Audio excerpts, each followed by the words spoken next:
So we've established so far that there are just two routes for all world religions and belief systems. The first route comes from Nimrod, Babylon, and behind it is Satan.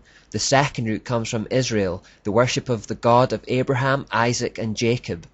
These are the two competing kingdoms in this world, the kingdom of darkness and the kingdom of light.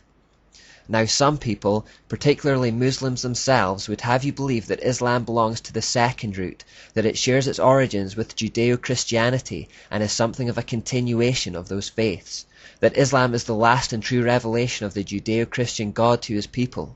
Even some Christians have been deceived into thinking that the word Allah is just an Arabic word for the Christian God, Yahweh, and that we are connected somehow. While we can't go through every religion one by one to show the links to Babylon, it's worth taking a little time to study Islam because of its prevalence on the world stage right now. So what I intend to do in this part is briefly show that Islam finds its roots in Babylon. The beginnings of Islam go back to Muhammad, who was born in 570 AD in Mecca, and who is revered in Islam as the last great prophet of God, usurping the authority and preeminence of Moses, Elijah, and even Jesus himself. Because religions tend to assume the character of their founding figure, this is the best place to start in understanding Islam.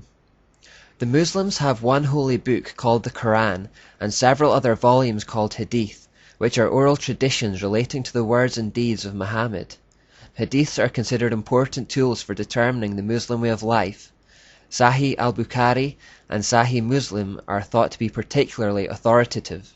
According to the Hadith of Bukhari, Muhammad used to retire to a cave alone, where he would spend long periods of time, several days, praying to Allah. It was in the cave that he experienced an encounter with an angel who apparently gave him a revelation from God. The angel asked him to read some writing, whereupon he replied that he couldn't read. Muhammad was illiterate. The angel then pressed upon him with such force and in such a way that he felt like he was going to die. Clearly it was a distressing experience. Upon returning to his wife Khadija, he is reported to have been terrified, indeed his neck muscles twitching with terror, and convinced that he had encountered something satanic. Now his wife Khadija had a Roman Catholic cousin called Waraka. Khadija ran to Waraka to report this experience to him to see if he had any insight from his Catholic religion. In response, Waraka wrongly referenced Moses as receiving revelations from the angel Gabriel in this manner, and suggested this could have been what had happened to Muhammad. The angel Gabriel is in fact only mentioned in the Bible 4 times, twice in Daniel and twice in Luke, and never in relation to Moses. After hearing about this, however, Muhammad's mind was changed about who he had just had an encounter with. He began to think of himself as a prophet who had been visited by an angel of God. As a result of this experience, however, Muhammad became suicidal and attempted to kill himself on multiple occasions.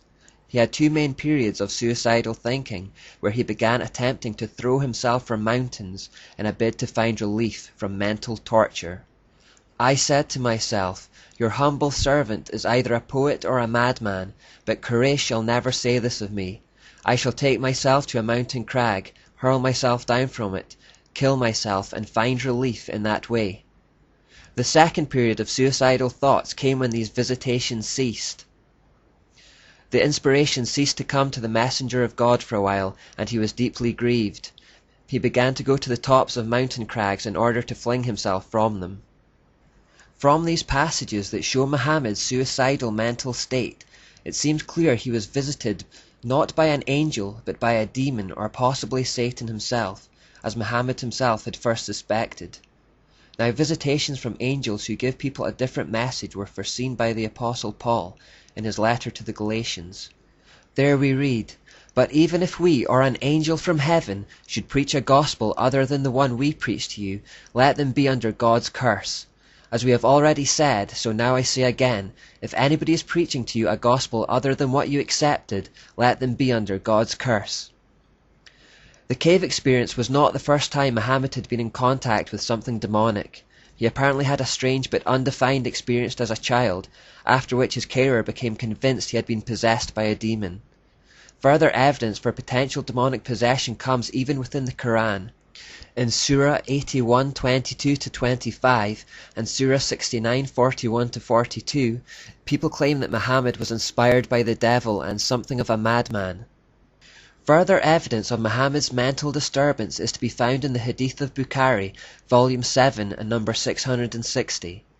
For a whole year he was so bewitched and befuddled that he thought he was having sexual relations with his wives when he wasn't. This is a strange scenario which can realistically only have two explanations. Either mental illness caused him to hallucinate, or he had some kind of sexual encounters with demonic entities. Either way, Muhammad was clearly disturbed. At one point in time, Muhammad admitted that Satan had put words in his mouth to compromise with pagan idol worship. These words have become known as the Satanic Verses. He later changed his mind on the issue, but it shows that he was unable to distinguish the source of his revelation. Another politically incorrect but equally true assertion is that he was a paedophile, marrying his wife Aisha when she was 6 years old and consummating the relationship when she was only 9. Muhammad was over 50 years old at the time. All kinds of arguments have been put forward in an attempt to excuse this behavior. Muhammad in fact had over 20 wives in his lifetime, while hypocritically restricting his own followers to just 4. One of his followers says, "I embraced Islam while I had 8 wives, so I mentioned it to the Prophet. The Prophet said, 'Select 4 of them.'" Muhammad himself was so filled with insatiable lusts and sexual desire that he would have relations with all of his wives in one night. Anas bin Malik said, "The Prophet used to visit all his wives in a round during the day and night, and there were 11 in number. I asked Anas, had the Prophet the strength for it? Anas replied, we used to say that the Prophet was given the strength of 30 men. And now we can understand a little why Muslims are promised constant fornication with virgins in their paradise. It reflects the character of their Prophet. In this we also see similarities with the prominence of sexuality in occultism. Finally, as we look for links to Babylon, it should also be noted that Muhammad's visitations came in caves. As we noted way back at the start of this study, Babylonian worship, particularly relating to Nebo, happened in caves and was common practice in the mysteries.